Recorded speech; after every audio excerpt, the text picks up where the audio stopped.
आमचं घर सतत गायचं. म्हणजे कधी कोणी गायला सुरुवात करायचं. मग त्याला काही मुहूर्त अमुक असं काही नाही. नारळ खवणायचा. तो खवणायचा कसा, 1 2 3 मग जागा बदलायची, 1 2 3 मग जागा बदलायची. चुक चुक चुक चुक चुक चुक चुक चुक चुक याच तालात व्हावं लागायचं. एकच रक्तवाहिनी हृदयातनं बाहेर पडवती. नॉर्मली 2 पडतात, एक शरीराकडे जाते आणि एक फुफ्फुसाकडे जाते. सरांनी केवळ एक्सरे बघून सांगितलं की हे ते नाही.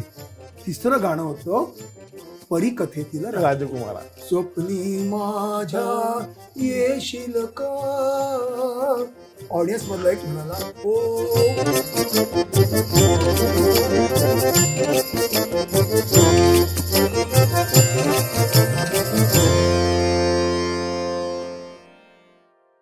नमस्कार मंडळी, जाई काजळ निर्मित स्मृतिगंध प्रस्तुत आवळाची माणसं ज्योतिर्य तेजाची आरती ह्या मुलाखत मालिकेत तुमच्या सर्वांचं मनपूर्वक स्वागत. आज आपल्याकडे अशी एक वल्ली व्यक्ती भेटायला आलेली आहे. मी माझ्या कार्यक्रमांमधून नेहमी सांगतो असं की माझ्या कपाळावर डाव्या बाजूला जी खोक आहे ती पेटीच्या आजूबाजूला कोलांट्या उड्या मारताना पडलेली आहे आणि माझ्या बाबांना विद्याधर तू घाबरू नकोस, त्याच्या नशिबात पेटीच आहे, असं ह्या वाक्याचा उद्गाता पहिल्यांदा आपल्या भारतातले अतिशय ज्येष्ठ कार्डियक सर्जन, स्वतः एक उत्तम नकलाकार, एकपात्री प्रयोगकार आणि अप्रतिम स्वतः नॅरेटर असे आमचे अतिशय जवळचे डॉक्टर अनिल तेंडुलकर. अनिल काका, तुझं आभाराची माणसं ह्या आमच्या मुलाखत मालिकेत अतिशय मनपूर्वक स्वागत सर्वात प्रथम. आणि तुला म्हणून सांगतो की आपण ह्या मुलाखत मालिकेमध्ये फॉर्मॅलिटी तर ठेवत नाही, पहिली गोष्ट. दुसरी गोष्ट, आपण ज्या तिथे मगाशी गप्पा मारत होतो त्याच गप्पांचा ओघ आपण कंटिन्यू केला तरी चालणार आहे. आणि तिसरी गोष्ट, आपले सर्व रसिक हे 95% मार्क मिळवलेले आहेत.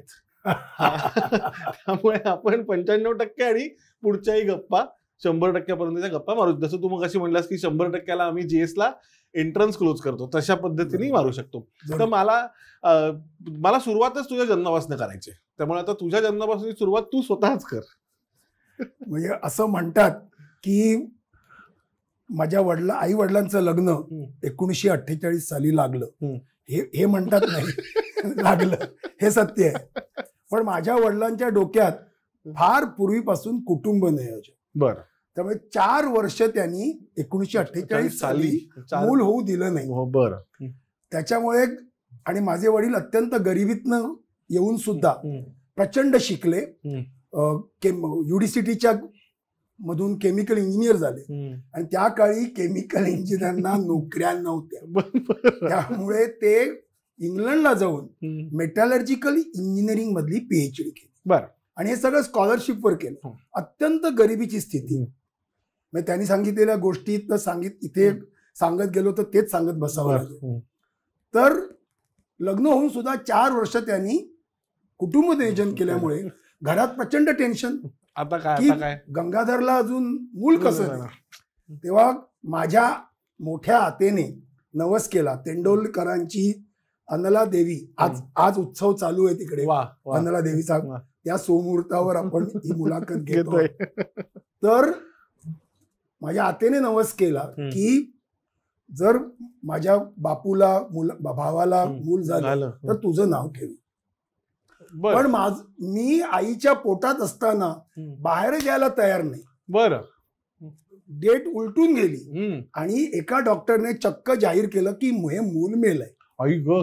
आणि हे मूल, त्या काळी एक प्रोसेस होती ती काढायची, मृत बालक काढायची, सिझेरियन वगैरे नाही, मृत बालक काढायची. ती तयारी पण केली होती. अरे बापरे. तर एक RMP झालेले डॉक्टर देसाई तिथे माटुंग्यात होते. त्यांच्या नातवाचा आजही तिकडे दवाखाना आहे. ते डॉक्टर देसाई म्हणाले आपण यांना घेऊन वाड्या हॉस्पिटलमध्ये जाऊया. आणि वाड्या हॉस्पिटलमध्ये चक्क जिवंत मी अमावस्येला बाहेर आलो. आणि बऱ्याच माझ्या विद्यार्थी त्या डॉक्टर पटवर्धनांना शिव्या घालतात की यांना कशाला जिवंत बाहेर काढलं. नसते तर आमचं आयुष्य बरंच चांगलं गेलं असतं. अशी माझी जन्मापासूनचीच कथा होती. आणि इन्सिडेंटली माझ्या वडिलांनी 1957 साली स्वतःची व्हासेक्टॉमी करून घेतली. बरं. म्हणजे आजही KEM मध्ये 1000 नसबंदी शस्त्रक्रिया झाल्या तर 1000पैकी 999 स्त्रियांवर होतात, एक पुरुषावर होते. तर माझ्या वडिलांनी ते इतके पुढचा पुरोगामी विचार करणारे होते की त्यांनी ते. पण मला सांग अनिल काका, घरात लहानपणापासूनच संगीत आणि असं सगळं वातावरण? प्रचंड. आमचं घर सतत गायचं, म्हणजे कधी कोणीही गायला सुरुवात करायचं. मग त्याला काही मुहूर्त अमुक असं काही नाही. मध्येच एक काय समजा रेडिओवर गाणं लागलंय तेव्हा रेडिओ फक्त बरोबर आणि ते लोक गायला सुरुवात करायची, सगळेच गायला सुरुवात करायची. आई पण उत्तम गायची. आई उत्तम गायची, मनोहर बर्व्यांकडे शिकलेली होती. बरोबर. माझी बहीण शाळेच्या पातळीला नैना तिला बक्षिसं वगैरे मिळाली होती, म्हणजे आवाज नसलेला मीच एक काय. आणि वडील यशवंतबुवा जोशींकडे अत्यंत गंभीरपणे त्यांनी 31 वर्ष त्यांच्या मृत्यूपर्यंत यशवंतबुवांची त्यांनी उशिरा सुरुवात केली. 1960च्या काळी त्यांनी सुरुवात केली शिकायला. बरं. आणि 1960 ते 1990 पर्यंत काटेकोर सकाळी 6 वाजता तंबोरा जुळून रियाज, खर्जाचा रियाज चालू. त्यामुळे आमच्या कानावर अखंड शास्त्रीय संगीत. आणि आम्हाला बंदी होती, बिना का गीतमाला वगैरे ऐकायची. काय सांगतोय? हिंदी गाणी ऐकायची अजिबात नाही. आणि आमच्या नशिबाने आमचे बाबा 8:30 वाजता झोपायचे. मग तो आम्ही दरवाजा बंद करायचो. आणि माझी बहीण आणि मी रेडिओकडे, मर्फीचा तो रेडिओ होता, अक्षर कान लावून बिना का गीत मला 8:30 वाजल्यापासून सुरू व्हायची. आणि ती सरताज गीतं वगैरे आम्हाला तेव्हा ऐकायला त्याच्यामुळे मिळायची. आणि मराठी सिनेमे बघायला सुद्धा बंदी होती. अच्छा, सिनेमा पण बघायचा नाही? म्हणजे आम्हाला असं प्लीड करावं लागायचं, थिएटरमध्ये जाऊन सिनेमा बघायचा. बाबा की थिएटरमध्येच ना तेव्हा, की आई बाबांना सांगावं लागायचं की संत वाते कृष्णमाई याला राज्य पारितोषिक मिळालंय, त्याच्या संगीताला पारितोषिक मिळालंय. मग बाबा म्हणायचे पण मागच्याच वर्षी तू एक सिनेमा बघितलास असं. मग आम्हाला पण मला सांग, मग लहानपणी काय फक्त संत ज्ञानदेव सिनेमाच अलाउड? अच्छा, सिनेमा अलाउड नाही. मात्र रामभाऊंचे जे सिनेमे होते ते बघायला परवा. रामभाऊ आमच्या घरातलं दैवत होते. राम मराठे हो, ते आमच्या घरातलं दैवत होतं. त्यामुळे त्यांचे गोपालकृष्ण, आदमी हे सगळे भयंकर बाबा स्वतः यायचे बघायला. म्हणजे असं फार गंमतशीर वातावरण होतं आमच्या घरात. त्याच्यामुळे कानावर सतत संगीत पडल्यामुळे तू जर मला आता विचारलं की भैरवचे वादी संवादी काय, मला सांगता येणार नाही. बरोबर. तो आडव शाडो मला जरा विचार करून सांगावं लागेल, मोजावे लागतील की सारे ग म असं विचार कर. पण तू मला सांगितलंस की भैरवचं मुख्य अंग सांग, ते मी ताबडतोब तुला सांगेन की तो दैवत असा आंदोलित आल्याशिवाय कोमल दैवत तो भैरव नाही. हे जे आम्हाला सतत. आणि मध्यंतरी काही काळ यशवंतबुवा शिवाजी पार्कला राहायचे. बरोबर. अगदी शिवाजी पार्क म्हणजे शिवाजी पार्क. त्यांच्या बिल्डिंगचं रिपेअर चाललं होतं, त्यामुळे आमच्या घरात 6-1 महिने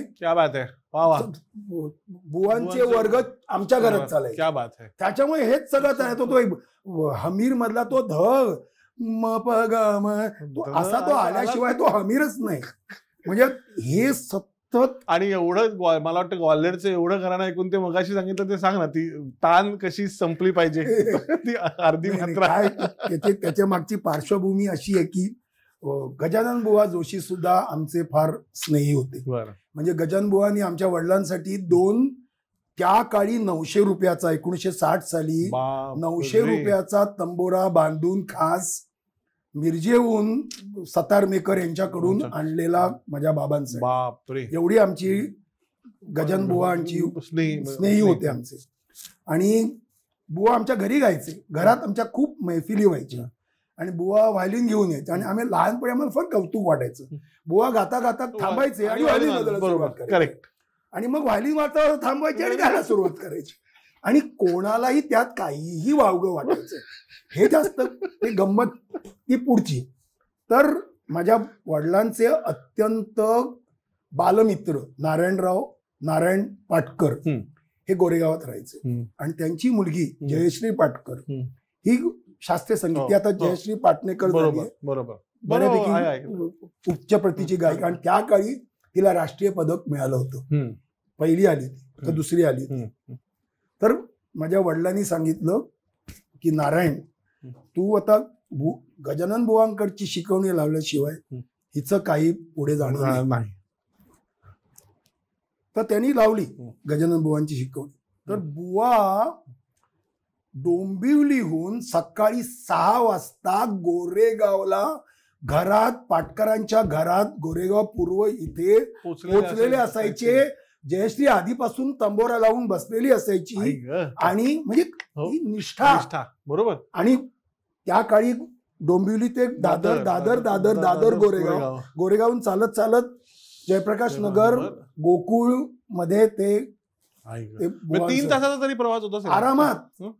तर बुवा, आम्ही ती तालीम ऐकायला म्हणून जायचो दादरून. आम्ही माटुंग्याला राहायचो. माटुंग्याहून. तर माटुंग्याहून बुवांची तालीम ऐकायला तो एक आनंद असायचा. ही पण निष्ठाच आहे की प्रकारची. सगळंच एक आनंदाचा भाग होता. त्यात सक्ती अशी काही नव्हती. तर एकदा आम्ही गेलो आणि माझ्या मते, मला खात्री आहे 99% लोकांच्या मते, जयश्री तबल्याला सुरेश तळवळकर. वा नाही, तेव्हा तो सुरेश तळवळकर होता. म्हणजे ताल योगी वगैरे काही झाले नव्हते. आणि लोकांनी विचारलं की हे कोण, तर दत्तात्रय, त्याच्या वडिलांचं दत्तात्रय लॉज गोरेगाव पश्चिमला आजही आहे. तर त्याची ओळख दत्तात्रय लॉजच्या तळवळकरांचा मुलगा अशी झाली होती आमची त्याच्याशी. तर सुरेश तळवळकर तबल्यावर धरायला. तर जयश्रीने एक ताण घेतली आणि काहीतरी पाव सेकंद वगैरे थांबली आणि मुखड्यावर आली, तोंडावर आली. तर बुवानी तिला सांगितलं की जयश्री, तू अर्धा मात्रा फुक्कट घालवलास. फुक्कट. त्यांची कल्पना म्हणजे असं सगळं भरजरी, असं अखंड सतत असलं पाहिजे, कुठेही जागा असता कामा नये. एक चांगली गोष्ट म्हणजे आजही तुम्ही अपूर्वा गोखले आणि पल्लवी जोशींचं गाणं ऐकलं, ते असं भरलेलं असतं. करेक्ट. ते असं कुठे मध्ये थांबल्या नाही, समयची वाट बघत नाही, अजिबात नाही. तसं नाही. ते तसंच एक अशा त्या पूर्ण वातावरणात. आणि माझ्या वडिलांचे एक गुरु, त्यांचे पितृतुल्य होते, त्यांचा मुलगा 1960 साली कुवेतला होता. बर. टेलिफोन ऑपरेटर वगैरे असाच होता. त्याच्याकडून टेप रेकॉर्डर मागवला. तो एवढा मोठ्या आकाराचा, तो उचलणं म्हणजेच एक हमालीचं काम असायचं. आणि ते मोठे स्पूल्स. ह्या सगळ्या आमच्या घराच्या मैफिली व्हायच्या. रामभाऊ तेव्हा परळला राहायचे, पेट्रोल पंपाच्या बाजूला, दुसरा का तिसरा मजला वर अशी तिरकी राम मराठी अशी पाटी लिहिलेली. तर रामभाऊंच्या घरातनं तंबोरे आणणं, आमच्या घरात रामभाऊ, यशवंत जोशी, गजानन जोशी यांच्या मैफिली. त्यांना काय बिदागी द्यायचे. माझ्या मुंजीला, माझ्या आजोळी मुंजीच्या संध्याकाळी रामभाऊंचं गाणं ठेवलं. एवढं रामभाऊ आणि माझ्या वडिलांचं घनिष्ठ सख्य होतं. आणि रामभाऊ तिकडे तेव्हा अंधेरी पश्चिम इथे बर्डावाडी येथे त्या एक मैफिल सजवायला आले होते. तर घरात हे सतत ह्या रेकॉर्ड लागलेले असायचे. आणि 7:30 वाजले का संगीत सरिता ऐकायचं. आणि मुंबई अ आणि मुंबई ब वरचे संगीत कार्यक्रम, राष्ट्रीय संगीत संमेलन हेच फक्त आम्हाला अलाउड होतं. वडी गेल्यावर कामगार सभा. नाहीतर शनिवारी अर्धा दिवस शाळा होती. शाळा किंग जॉर्जांची. बरोबर. जेव्हा ती किंग जॉर्ज होती तेव्हा ती मराठी माध्यमाची होती. आता राजा शिवाजी इंग्लिश मीडियम. तर त्यावेळेस अर्धाची शाळा संपल्यावर आम्हाला कामगार सभा, वनिता मंडळ हे वगैरे ऐकायला मिळायचं. नाहीतर रेडिओचा वापर मुंबई अ, मुंबई ब आणि राष्ट्रीय संगीत संमेलन आणि सकाळी संगीत सरिता. आणि सकाळी संगीत सरिता 7:30ला अलाउड. 7:30 ते 7:45 विविध भारती असलं तरी, कारण त्याच्यावर शास्त्रीय संगीताचे राग असतात. बरोबर. आमच्याकडे पण ते रेकॉर्ड केलेले आहेत. नाही, एवढं ते सगळ्या वातावरणात आश्चर्य नाही की शास्त्रीय संगीताची त्याच्यामुळे आवड निर्माण झाली. आणि मग त्याच्यामुळे यशवंत बुवांचे धाकटे बंधू वसंत जोशी यांच्याकडे मी 3 वर्ष तबला शिकलो. मग काय होतं, मग वडील IITचे प्रोफेसर होते, आई आधी एल्फिन्स्टनला 10 वर्ष आणि नंतर UDCTला जवळजवळ आम्ही माटुंग्याहून गोरेगावला येईपर्यंत, मग 1970 पर्यंत ती UDCTला तिने शिकवलं, साधारण 58 ते 70. त्याच्यामुळे घरात सतत अभ्यास असं वातावरण होतं. त्याच्यामुळे एक नक्की होतं की संगीत हे करिअर नाही. पण मग घरात एवढं अभ्यासाचं वातावरण होतं म्हणून मेडिकलला जायचं ठरवलंस की काय? नाही, ती पण आणखीन एक गंमतच झाली. माझ्या आईला वाटायचं की मी IITला गेलो तर मी घरात नसणार, म्हणजे 4.5-5 वर्ष हॉस्टेलवर असणार. अच्छा. आणि माझा एक आतेभाऊ सुभाष अवसरे, तो IITला गेला होता, सिव्हिलला होता आणि तो सतत हॉस्टेलवर राहायचा. त्याच्यामुळे भयंकर आईला वाटायचं की मुलगा नसणार. आईला माहिती नव्हतं मेडिकलला काय प्रकार असतात ते. त्याच्यामुळे मला आईने आधीपासून सांगितलं की मेडिकलला जायचं आणि त्याच्यामुळे मी मेडिकलच्या ऍडमिशनचा पण किस्सा सांग, फार इंटरेस्टिंग आहे. फॉर्मचा किस्सा. मी शाळेत पाटकर कॉलेजला गेलो आणि पाटकर कॉलेजला जायचं खरं क्रेडिट तुझ्या वडिलांना, विद्याधर गोपाळ ओक यांचं. त्यांनी मला सांगितलं स्पष्टपणे, नाही तर पूर्वी किंग जॉर्जचा अख्खा जथ्था उचलून रुईयाला जायचा आणि आम्ही माटुंग्याहून गोरेगावला गेलो होतो. आमचा बंगला होता. तर विद्याधरने मला सांगितलं, मूर्खपणा करू नकोस, तू 2 तास यायला 2 तास जायला 4 तास खर्च करणार, ह्याच्यापैकी 3 तास तुझा आरामात अभ्यास होईल. जो पाटकर कॉलेजला गेला आणि तेव्हा पाटकर कॉलेज नुकतं सुरू झालं होतं गोरेगावला. त्यामुळे अख्ख्या मुंबईतले असे निवडून सारस्वत प्रोफेसर्स सगळे आणले होते पाटकर कॉलेजमध्ये. खरंच सांगतो, Kothari sir, Kamat sir, Palekar sir, Tendulkar, अगदी असे म्हणजे निवडून आणले, उत्कृष्ट चांगले शिक्षक आणले होते.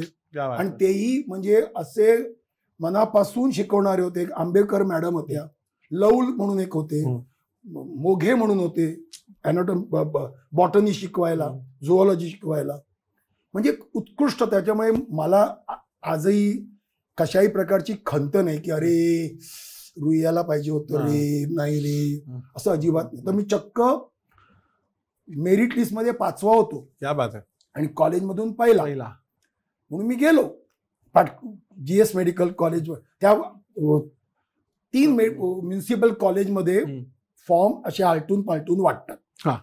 त्या वर्षी GS, एक दिवस KEM मध्ये असं, आणि GS म्हणजे KEM, पुढच्या वर्षी नायर, त्याच्या पुढच्या वर्षी सायन्स, मग परत GS, असं. म्हणजे एका स्टाफवर खूप त्रास नको.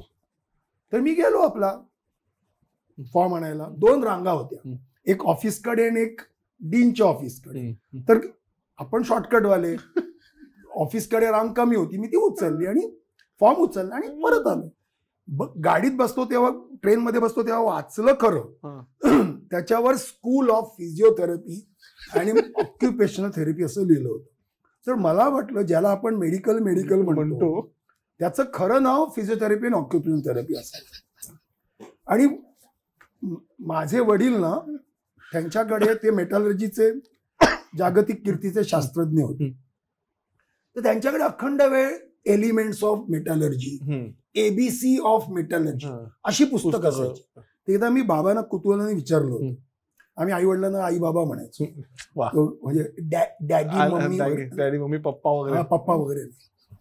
तर बाबांना विचारलं की हे तुम्ही प्रोफेसर, म्हणजे IITची कुदळ पहिली मारली तेव्हा अनिल तेंडुलकर हजर होते. वा. माटुंग्याहून पुराव्याने साबित करीन 25-50 इडल्या डोसे आम्ही नेले होते, कारण जंगलात 1960 साली काही नाही खायला, नाही काहीच मिळणार नाही म्हणून आम्ही आमच्या हिंदुस्थान 14 मधून सगळं नेलं होतं. वाह. ते वडील सांगायचे की हे ब्रिटिश लोक असतात ना, ते त्यांच्या मोठ्या इन्स्टिट्यूटला कधी इन्स्टिट्यूट ऑफ इंटरनॅशनल स्टडीज असं नाव नव्हतं, school of economics, London school of असं ते लंडन स्कूल ऑफ बिझनेस. तर मला वाटलं हे तसं आहे, स्कूल ऑफ म्हणजे बरोबर म्हणून मी आलो गोरेगावला, उतरलो चांगला. तर माझ्या समोर राहणारा दीपक कैकिणी मला भेटला. तो मला, अरे अनिल कॉंग्रॅच्युलेशन्स, एकाच वर्गात आम्ही आणि समोरासमोर राहणारे. तरी अरे अनिल कॉंग्रॅच्युलेशन्स, छान छान, तुला असा आला, तू 5वा आलास वगैरे वगैरे सगळं झालं. तू मला फॉर्म आणलास का तू? म्हटलं तू मला दिसलास कसा नाहीस तू मला रांगेत? म्हटलं कसा दिसणार, तिथे रांगच नव्हती. तू मला, अरे गाढवा, ही फिजिओथेरपीची रांग, ऑक्युपेशन थेरपीची रांग, तू चुकीच्या जांगेला उभा राहिलो. आई वडिलांनी चुकूनही कसलाही इंटरेस्ट न घेत, पण मी शहाणपणा दाखवला आणि ताबडतोब उलटा फिरलो आणि जाऊन मेडिकलचा फॉर्म मेडिकलचा रांगेत उभा राहून तिथे, तेव्हा लंच टाइम झाला होता. बरं, एक वाजला होता मी पोचेपर्यंत परत. तेव्हा वाटत थांबून अर्धा तास थांबून दीड ते मग परत मी फॉर्म आणला आणि मग नशिबाने, नाहीतर जग आज एका मोठ्या थोर कार्डियक सर्जनला मुकला असता.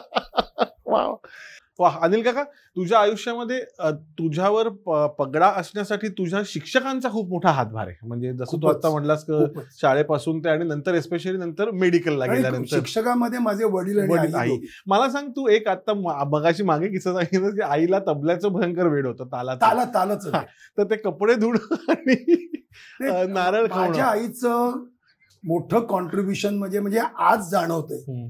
म्हणजे प्रेक्षकांना मला सांगायला आवडेल की माझे काही क्लासेस, नर्सेसचे क्लासेस आहेत, ऑक्युपेशनल आपलं परफ्युजन टेक्नॉलॉजी, हार्ट लंग मशीन चालवणारे लोकांचे क्लासेस आहेत. ते 8-8, 9-9 तास मी शिकवतो सलग. वा. तर 8-9 तास श्रोत्याला धरून ठेवायला, आवाजातले चढ उतार, लयीत बोलणं, नाट्यमय करणं, मध्येच क्विज टाकणं. आणि एक गोष्ट मी शिकलो नंतर, हे आईमुळे नाही, स्वतःचीच रेवडी म्हणजे नर्सेसना डॉक्टरांचे विनोद सांगणे, विचित्र कसे विचित्र वागतात की त्याच्या एवढा आनंद त्यांना नाही. वा. आणि कार्डियक सर्जनचे विनोद सांगितले तर बाकीच्या सर्व डॉक्टर्सना पण आनंद. तर ह्याची सगळं टेक्निक आई, कारण किंग जॉर्ज असल्यामुळे आमचं मराठी माध्यम, तेव्हा आई आमच्याकडून वर्तमानपत्र वाचून आणि राघोबा तळखडकर ती भाषांतर मला. बापरे. आणि टाइम्स ऑफ इंडियाचे हेडिंग्स वाचणं सक्तीचं. तेव्हा आम्ही आपले त्या काळी चटावरचं श्राद्ध ओरखल्यासारखं, पंडित नेहरू डाईड टुडे, असं ते आम्ही त्या आईला चालायचं नाही. Today Pandit Nehru died. At 2:30 the end came after a rupture of aneurysm. असं ते पूर्ण करून त्याच्यात पण असं भाव ओतावे लागायचे. म्हणजे तेव्हा तिने आम्हाला नकळत हे जे आम्ही आता नाट्य प्रशिक्षण शिबिरात शिकवतो, difference between telling and reading, correct, किंवा रीडिंग अँड टेलिंग, वाचणे आणि सांगणे, ह्याच्यातला फरक हे आता प्रचंड उपयोगी पडतं. ते नारळ खवायचं. मुलगा जरी असलो तरी घरातली कामं सक्तीची होती. म्हणजे त्यात काही ऑप्शनच नव्हतं. म्हणजे गाद्या त्या खाली काढणे, पसरणे, आधीच झाडू, मग चादरी, मग सतरंजा, मग गाद्या, चादर, उश्या. घरात आई चपाती करायला बसते का चपात्या गरम करून त्या पुरी सारख्या फुगवणे, कोशिंबीर करणे. आणि आमच्याकडे अत्यंत शास्त्रीय जेवण बनायचं. आई मॅथमॅटिक्स, पण मात्र जेवण प्रचंड शास्त्रीय. आणि ती सतत जाहीर करायची की ह्याच्यातलं व्हिटॅमिन मेलं, हे तो असं केलं म्हणजे व्हिटॅमिन मेलं. म्हणजे मेडिकलला येईपर्यंत मला व्हिटॅमिन म्हणजे कोणतरी एक जिवंत प्राणी असा खूप काळ वाटायचा. कारण आई सतत सांगायची, अरे उकडलं मग व्हिटॅमिन मेलं, असं आम्हाला सतत भीती वाटायची. आजही मला काही करतो, अरे व्हिटॅमिन मेलं असं वाटतं. तर नारळ खवणायचा, तो खवणायचा कसा, खास करून जेव्हा सुरुवात करता तेव्हा टवका उडता कामा नये. बरोबर. आणि अख्खी करवंटी एकाच लेअर मध्ये झाली पाहिजे, नाहीतर एजला राहिलंय थिक आणि मग आत पातळ नाही. आणि ती करवंटी ना 1, 2, 3 मग जागा बदलायची, 1, 2, 3 मग जागा बदलायची. म्हणजे चुक चुक चुक चुक चुक चुक चुक चुक चुक ह्याच तालात व्हावं लागायचं. याची एक गंमत सांगतो. चुक चुक चुक चुक झालं तर खलास. जपताल त्रिताल नाही, आडा चौताल दूरच राहिला, द्रुत एकताल पण नाही, दादरा पण नाही. हे 1 2 3 1 2 3 1 2 3. कपडे पण त्याच तालात धुवावे लागायचे. वाह. असे चुक चुक चुक का जागा बदलायची, चुक चुक चुक का जागा बदलायची. तर आई माझी बहीण बाळंत झाली होती आणि बाळंतपणानंतर ती केएमच्या क्वार्टर्समध्ये राहायला आली होती आणि माझ्या आईचं ऑपरेशन पण झालं होतं हृदयाचं आणि आई पण घरात होती. तर आमच्या भाच्याला तेल लावायला आमच्या केएम क्वार्टर्सच्या बाजूलाच सर्वंटच्या क्वार्टर्स होते. त्यातनं आम्हाला सर्वंट अगदी असे आरामात मिळायचे.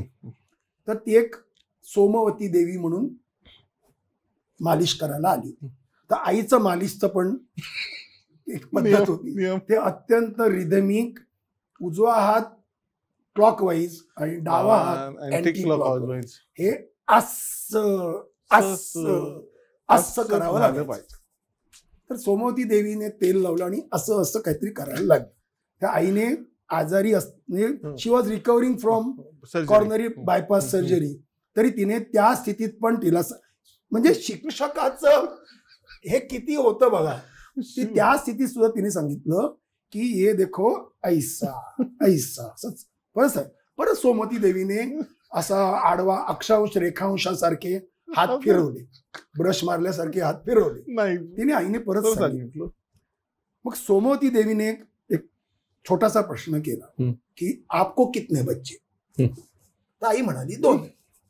तर ती म्हणाली मुझे 9. म्हणजे तिने सांगितलं आईला की माझा एक्सपिरियन्स मला शिकू नका, तुमच्यापेक्षा थोडा जास्त आहे. तर असे एक अशा वातावरणात, त्यामुळे मला आज खूपच वाटतं की दुसरी एक महत्वाची गोष्ट आमच्या लहानपणी झाली ती म्हणजे घरात मी 5 वर्षाचा असताना ग्रामोफोन आला आणि वडिलांनी फक्त शास्त्रीय संगीताचे रेकॉर्ड्स आणले आणि गजानन वाटवे यांचे भावगीतांची आजपर्यंत तू ऐकली नसशील अशी भावगीतं, ती नंतर का प्रसिद्ध नाही झाली मला माहिती नाही. अच्छा. रामाला ग चंद्र हवा हे तू ऐकलं, तुझ्यासारख्या मुलांनी ऐकलं असेल. नाहीतर निरांजन पडले तबकात बाय तर गेला समरात, अशी गाणी. नंतर मोठ्या आकाराची 78 RPM ची रेकॉर्ड्स, ओमकारनाथ ठाकूर पग घुंगर बांध मीरा नाचिरे मालकंस, बरोबर. नंतर अब्दुल करीम खान साहेब, अशीच नारायणराव पटवर्धन, व्यास नारायणराव व्यास, बरोबर, दोघांच्या बरोबर डीव्ही पलुस्कर म्हणजे माझ्या वडिलांचं दैवत. त्यांची सगळी स्टँडर्ड बहार, कैसी निकसी चांदनी अशा रेकॉर्ड्स, आणि ह्याच रेकॉर्ड्स आम्हाला ऐकायला लागायच्या. आणि तेव्हा कळायचं नाही आम्हाला. मला आजही ती सगळी रेकॉर्ड पाठ आहे. तेव्हा एक आम्ही हट्ट धरून तेव्हाची कठपुतली मधली एक रेकॉर्ड आणली होती, बावरी कठपुतली डोली पिया संघ बांधू, काय पिया संघ बांधू, आणि ते अकॉर्डियन त्याच्यावरची वाजणारी, ती आम्ही हट्ट धरून आणली. आणि आमच्याकडे संबंध आजूबाजूला मद्रासी मुलं, बाय द वे, त्याच्यामुळे मला तमिळ बोलता येतं, तमिळ बऱ्यापैकी, म्हणजे हाय हॅलो असं बोलता येतं. तर ती मुलं ग्रामोफोन, तो चावीचा ग्रामोफोन, जी ऐकायला भयंकर वर यायची, तर त्यांना हे घुंगरू बांध किंवा अब्दुल करीम खानचं हे होतं झिंजोटी होता. ती ए अनिल अनिल अनिल हे अनिल हे नाही म्हणताय. शेवटी तेच एक गाणं आम्ही उलट पालट, बावरी कठपुतली डोली आणि मागे बागड बम बम बम ते होतं. तीच दोन्ही गाणी आम्ही 3-4 वेळा ऐकायचो. आणि आजचं ग्रामोफोन रेकॉर्ड आहे. बातम्या संपल्या. पण याचे प्रचंड संस्कार. फक्त मी करंटा ती स्पूल्स ते कुठे गेले ते मला माहिती नाही. म्हणजे रामभाऊ आणि घरातल्या मैफिलींची होती. अरे रामभाऊ, गजानन बुवा, यशवंत बुवा, घरी झालेल्या मैफिली. हे मला म्हणजे आणि कळण्याचं वय नव्हतं. हे मला एक आज तू मला विचारणारच असशील कसली सल, तर तो एक सल आहे की that would have been treasure. आणि त्यांना साथीला गोविंदराव आणि अजून एक तबलजी पटवर्धन, एस व्ही पटवर्धन, त्यांच्या एवढी एस व्ही पटवर्धना एवढी साथीचा तबला मी आयुष्यात ऐकला. रामभाऊनी सव्वाकीने जर ताण घेतली का ते सव्वाकीने ताळ वाजवायचे. म्हणजे ते दिल्लीला ते पण ते तसंच वाजत राहायचे. रामभाऊंना एसवीन बद्दल भयंकर प्रचंड प्रेम. आजही त्यांचे कधी कधी फोटो दिसतात. असा एक जुना मित्र भेटल्याचा आनंद, असा एकदम भेटल्याचा. तर जुना मित्र म्हणून एक सहज गंमत म्हणून सांगतो, तुझ्या सिलेबस मध्ये बसणार की नाही माहिती नाही. बसेल. बऱ्याचशा चीजा लहानपणीच्या ऐकल्या ना. एक हिंडोल मधली तनक बोंद परिलो रे बलमा चलो हम सब मिल खेले बसंत चनक बोंद परिलो. ही मी अश्विनीताई भिडेंकडून रूपकात ऐकली. बरं. त्यांनी अप्रतिम गायली. पण जी एक मैत्रिणीचं जे आपल्या डोळ्यासमोर रूप असतं ना शाळेतलं, ते हे लग्न होऊन म्हातारी झालेली मैत्रिणी. ते अल्लादियांचा म्हणजे तो रूपक पण भयंकर स्लो असतो. ती बरोबर. अश्विनीताईंबद्दल प्रचंड आदर, प्रेम, कौतुक सगळं आहे. पण सवय नाही ऐकायची. ती चीज आणि त्या मैत्रिणी वाटतात मला आजही. त्या भेटायला येतात. म्हणजे त्या काळची ती मैत्रीण नव्हती. ती आता एक म्हातारी झालेली. तसं कंगनवा मोरा केदारमध्ये ते कुमारांनी एका वेगळ्या तालात म्हटलं, मजाच गेली. कारण जे मी कंगनवा मोरा ऐकलं ना तेच मला क्या बात आहे. लहानपणातलं कंगनवा. आता हेच संस्कार मेडिकलला गेल्यानंतर कसे सांग. मेडिकलच्या खरोखर म्हणजे अतिशय ऋणी आहे की असेच अत्यंत ध्येयवादी आणि कशाची पैशाची वगैरे परवा नसताना शिकवणारे शिक्षक बघितले आणि असेच शिक्षक बघितले. आणि जर माझं आज एक शिक्षक म्हणून जर कौतुक होत असेल, त्यातलं 100% श्रेय आई वडील, नंतर किंग जॉर्जचे शिक्षक, पाटकर कॉलेजचे शिक्षक आणि नंतर मेडिकलला लाभलेले शिक्षक. आम्हाला एक रमेश रेगे म्हणून होते. ते विद्यार्थी दिसला की विचार, अरे काय अमुक, tell me 5 causes of this, tell me 7 relations of this, सुरू करायचे.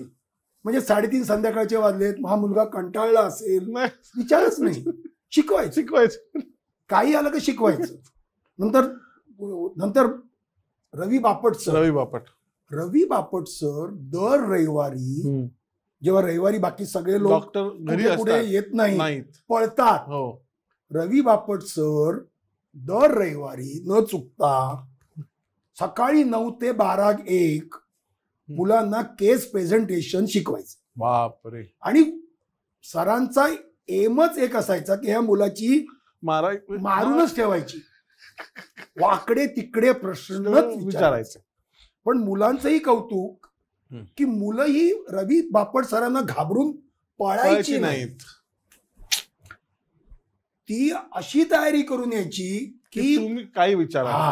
आणि नंतरची आमची खुद्दारी काय असायची, अरे आज सरांना, हा आमचा आनंद असायचा. आणि हेच सर नंतर चल रे म्हणून खांद्यावर हात घालून फिरायला. आमचे परुळकर सर, गुरुकुमार भालचंद्र परुळकर, त्यांच्यामुळे मी घडलो. ते रात्री कुठल्या तरी पार्टीहून यायचे, पेशंटला बघायचे आणि सांगतो तुम्हाला, थोडं मेडिकलच्या साईडला मी जातोय, हरकत नाही. एक पेशंट होता आमच्याकडे, त्याचं नाव काय नरसप्पा किंवा असं कानडी होता तो. आणि तेव्हा त्याला ताप येत होता. आणि हार्ट सर्जरी नंतर ताप येणे म्हणजे वाल्व्हर इन्फेक्शन आहे. आणि तोच पेशंट सरांचा नव्हता, म्हणजे आमचा नव्हता, दुसऱ्या डॉक्टरांचा होता. डॉक्टर पांडे, म्हणजे अनन्या पांडेंचे आजोबा. दुर्दैवाने त्यांची ओळख अनन्या पांडेचे आजोबा अशी त्याच्या आधी चंकी पांडेच पॉप अशी करून द्यावी लागायची, पण ते आमच्या दृष्टीने शरद पांडे सर त्यांचा होता. आणि त्या काळी दोघांमध्ये असं फारसं सख्य नव्हतं. बापट सर आणि पांडे सर म्हणजे सरांना काही गरज नव्हती. सरांनी त्याला बघितलं, अशी नाडी बघितली, सांगितलं जस्ट टेल मी फाइंडिंग्स. खरी घडलेली गोष्ट, मी शब्दाची अतिशयोक्ती करत नाही. रात्री 10:30-11ची वेळ आहे, म्हणजे काही गरज नव्हती. सरांनी त्याला डिटेल बघितलं आणि सांगितलं दिस इज युरिनरी ट्रॅक इन्फेक्शन. अच्छा. नुसतं सांगून थांबले नाही सर. रात्री सीबीटीसी बिल्डिंगचे 2 मजले उतरून आम्ही, सरांनी केएम मधल्या दुसऱ्या मधल्या त्यांच्या ऑफिसमध्ये नेलं मला. त्यांच्या ऑफिसमधून तेव्हा असलेलं लेटेस्ट अँटीबायोटिक सरांनी बाहेर काढलं. 6 त्याचे बॉक्सेस होते, दिवसाला 1 द्यायचा होता. सांगितलं त्याला दे. तो नंतर 20 वर्षानंतर तो पेशंट फॉलोअप साठी मुद्दा म्हणून मला भेटायला आला. क्या बात. आणि त्याने सांगितलं सर उस रात को वो साहब आए. त्याला ते साहब कोण माहितीच नाहीये. वो साहब आए और वो बोला इसलिए हमारा ये ऐसा अच्छा होना. क्या बात है, क्या बात है. म्हणजे हे जे डेडिकेशनला काय अर्थ नाही. डेडिकेशन आणि क्लिनिकल सेन्स. एकदा सरांनी एक पेशंट होता, डबल वाल साठी ठेवला होता, म्हणजे हृदयातले 2 वाल बदलायचे. 17-18 वर्षाचा मुलगा होता. तर सर असेच रात्री आले आणि केएमचा 60 वॅटचा बल्ब वगैरेच्या ह्याच्यात सरांनी असा एक्सरे असा बघितला आणि सर म्हणाले तुम्ही जो डायग्नोसिस सांगतात ना तो सोडून जगातला कुठलाही डायग्नोसिस सांग मी कबूल करेन, पण हा डायग्नोसिस नाहीये. आणि सरांनी त्याचं तेव्हा कार्डियाक कॅथेटरायझेशन म्हणून एक पुढचा तपास असतो त्या काळात 1980 साली करायला लावला. आणि त्या मुलाला जन्मजात एकच रक्तवाहिनी हृदयातनं बाहेर पडवती. नॉर्मली 2 पडतात, एक शरीराकडे जाते आणि एक फुफ्फुसाकडे जाते. तर सरांनी केवळ एक्सरे बघून सांगितलं की हे ते नाही.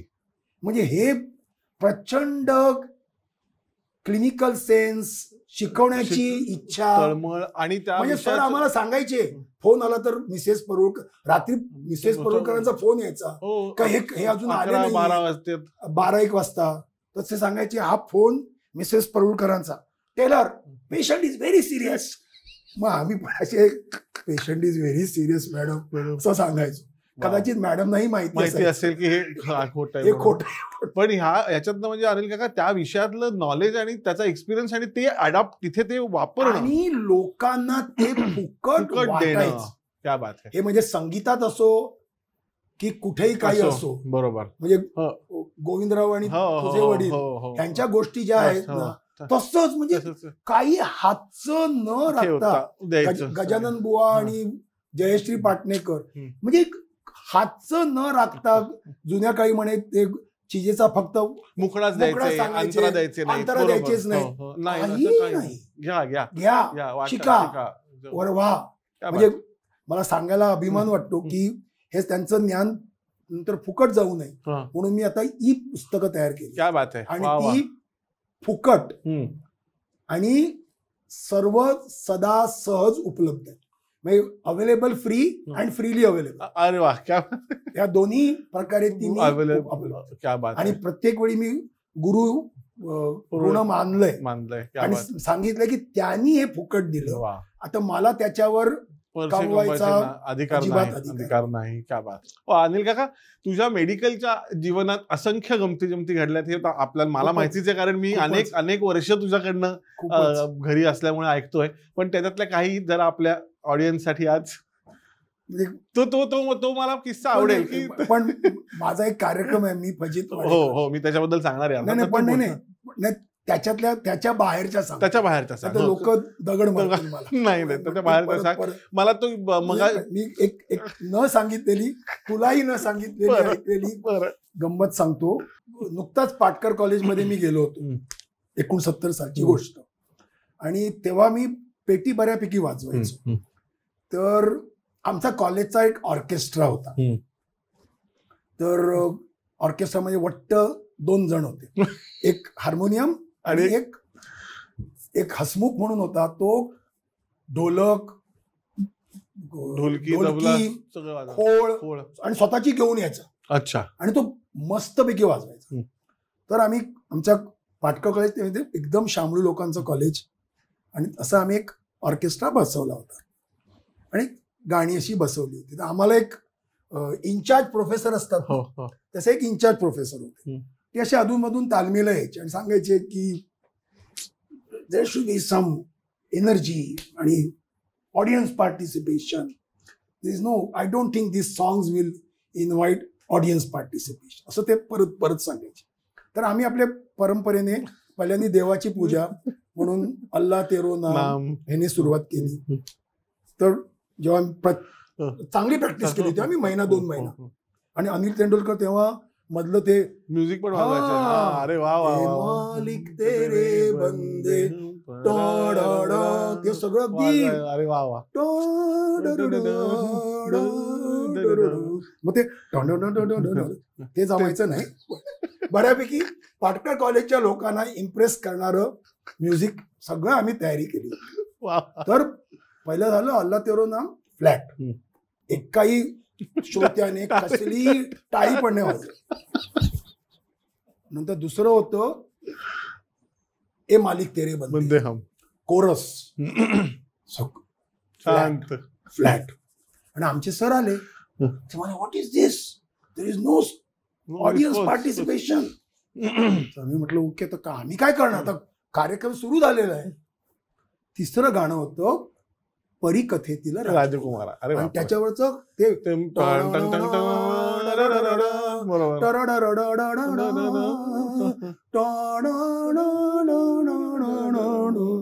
काय क्रोमॅटिक आहेत, बरोबर, ते सगळे अनिल तेंडुलकर अप्रतिमपणे घेतो. सुरू झालं गाणं आणि मी घेतलं फ्लॅट. मग तिनेच केलं परिकथेतील राजकुमार. सुरू झालं ते पहिलं तबल्याशिवाय घेऊन मग सुरू झालं स्वप्नी माझ्या येशील का. ऑडियन्स मधला एक म्हणाला हो. त्यानंतर त्या गाण्यामध्ये नुसते प्रश्नावर प्रश्न आहेत. स्वप्नी माझ्या येशील का, साधं तयाला देशील का, भावमनीचे काय, भावमनीचे ओळखशील का, आणि अख्खाच्या क्राऊड. मी सरांकडे बघितलं, तुम्हाला ऑडियन्स पार्टिसिपेशन पाहिजे होतं ना, हे घ्या, पाहिजे तेवढं ऑडियन्स पार्टिसिपेशन.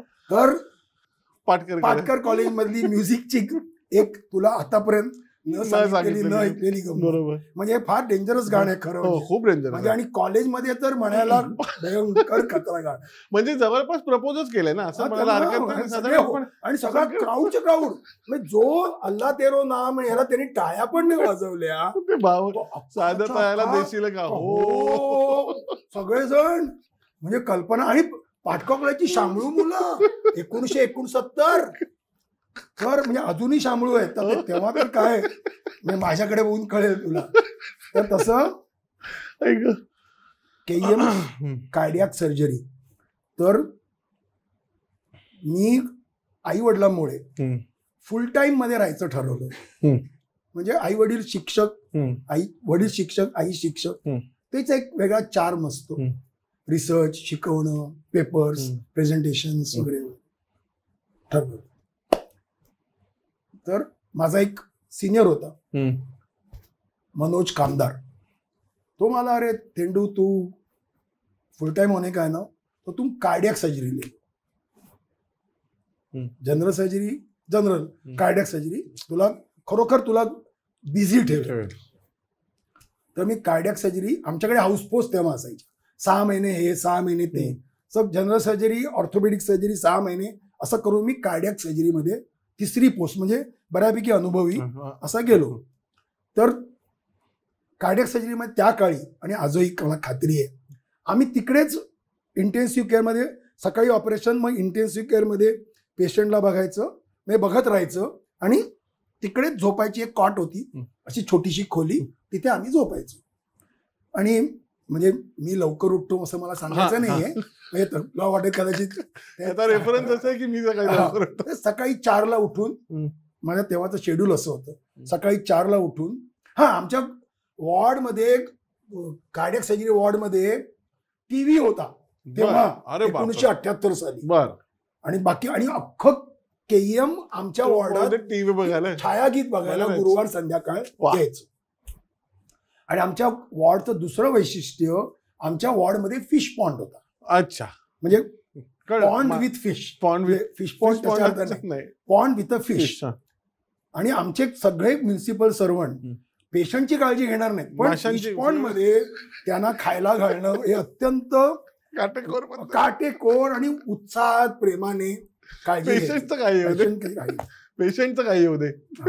तर माझा एक सिनियर होता, त्याला रजिस्ट्रार म्हणायचे तेव्हा, त्याचं नाव हर्षद मेहता, पण तो कार्डियक सर्जन होता.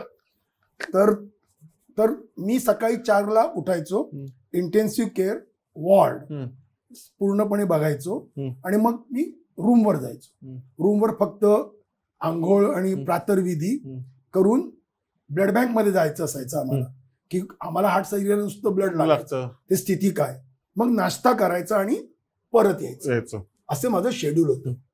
3रा का 4था दिवस होता माझ्या पोस्टचा, कार्डियक सर्जरीचा पोस्टचा.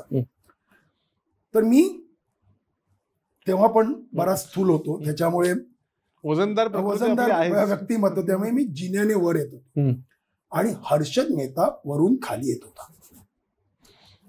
आणि तो म्हणाला, तो गुजराती एकदम, तेंडू बेड साईन. बेड साईन म्हणजे बॅड साईन, बेड म्हणजे बॅड, गुजरातीमध्ये बॅडचं बेड होतं. तेंडू बॅड साईन. म्हटलं काय झालं? Shankar is dead. शंकर नावाचा पेशंट ऑपरेशनला होता आणि शंकर इज डेड. ह्या असं अंगावरून ना असं थिजलं रक्त माझं. ज्या पेशंटला आपण 15 मिनिटापूर्वी बघितलं, तो चांगला बसला होता आणि आता आज ऑपरेशन होतं, तो डेड गेला. आणि म्हणून मी हे त्याने मला अर्ध्या मजल्यावर सांगितलं होतं. आणि मी असा विचार करत करत काय असेल, काय झालं असेल असा विचार करत करत 2ऱ्या मजल्यावर आलो, तर समोर शंकर उभा होता आणि नातेवाईक होते बाजूला. आणि त्यांनी चांगला नमस्कार केला. सर आज ऑपरेशन ना? म्हटलं हो. म्हटलं मी काय ऐकलं? मी शंकरच ऐकलं. आणि शंकर हे नाव काय पार्वती महादेव असं वाटण्यासारखं नाही. काय म्हटलं काहीतरी चूक झाली असेल म्हणून इंटेन्सिव्ह कर मध्ये डोकावलं. तिकडे सगळं शांतता, सगळे स्कोप सगळ्या नर्सेस शांतपणे काम करत होत्या. छायला म्हटलं इथे पण काही नाही. वॉर्डात गेलो, वॉर्डात शांतता. सगळ्या मुली नुकत्या त्या ड्युट्या चेंज झाल्या होत्या, आपापली कामं करतायत. फिजिओथेरपी देत आहेत. माझ्या अपोजिट साईडचा डॉक्टर तो राऊंड घेतोय. म्हटलं सिस्टर वॉर्डमध्ये किती शंकर आहेत? ती मला एकच आहे ना. तर नॉर्मली 4 शंकर 5 पार्वती असे असतातच, पण एकच शंकर आहे. आज तो सर्जरीला आहे. छायला म्हटलं काय ऐकलं मी. आणि कोणतरी डेड पाहिजे. Shankar is dead. मी शंकर चुकीचं असेल पण डेड तरी काहीतरी चुकीचं, डबल चुकीचं मी कसं ऐकेल? थोड्या वेळाने आला हर्षद मेहता. हर्षद मेहता आला. म्हटलं अरे Harshad, what you told me? तो म्हणाला अरे Shankar named fish is dead. Harshad Mehta सगळ्या माशांना ज्या पेशंटची ऑपरेशन असायची त्यांची नावं द्यायचा आणि ऑपरेशनला घेईपर्यंत त्या फिशने मरायचं नाव नाहीये. तो मासा जर ऑपरेशन कॅन्सल. त्या शंकरचं ऑपरेशन कॅन्सल करायचं म्हणून आणि मग दुसरं फिश आणायचं, मग त्याला ते नाव द्यायचं आणि मग ते ऑपरेशन काय. म्हणजे माझ्या आयुष्यात म्हणजे अजून मला आठवते, शंकर डेड म्हणून मी डोळ्यासमोर बघतो. 2ऱ्या मजल्यावर आमचा वॉर्ड होता. शंकर समोर उभा म्हणजे शंकर देवाला बघितल्यावर जेवढा आनंद झाला नसता तेवढा झाला, तेवढा आनंद मला त्या शंकराला आणि बघून झाला. म्हणून ती बेड साईन होती. ती भेट रे बाबा, टेरिफिक. अशा मला वाटतं अनिल काका ह्या उड्या वल्लींबरोबर राहून तू स्वतः एक वल्ली झालायस, बाकी काही नाही. म्हणजे तुझ्यावर नुसतेच ते शिक्षकांचे आणि ह्याचे संस्कार नाही आहेत, ह्या असल्या लोकांचे पण एक संस्कार आहेत, म्हणून तुझ्यात सुद्धा तो एक असा वल्लीपणा आलेला आहे. मंडळी, अनिल काका बरोबर ह्या गप्पा चालूच राहणार आहेत आणि मला खात्री आहे की आपल्या आभाळाची माणसाच्या ह्या पर्वामध्ये एकाच व्यक्तीबरोबर, एकाच कलाकाराबरोबर आपण 2 भाग करण्याची सध्या ही नवीन ट्रेंड सुरू झाली असं मला दिसतंय. परंतु अनिल काकांबरोबर गप्पा आपण अशाच चालू ठेवूया. पुढच्या सोमवारच्या भागात बघायला विसरू नका. आणि हा भाग तुम्हाला कसा वाटला हे आम्हाला नक्की कळवा. तुमच्या प्रतिक्रियांची आम्ही वाट बघतोय. आवडला असेल तर शेअर करा, मित्रांपर्यंत पोहोचवा आणि स्मृतिगंधाचं फेसबुक पेज आणि युट्यूब चॅनल लाईक करा, शेअर करा आणि सबस्क्राईब करा. धन्यवाद.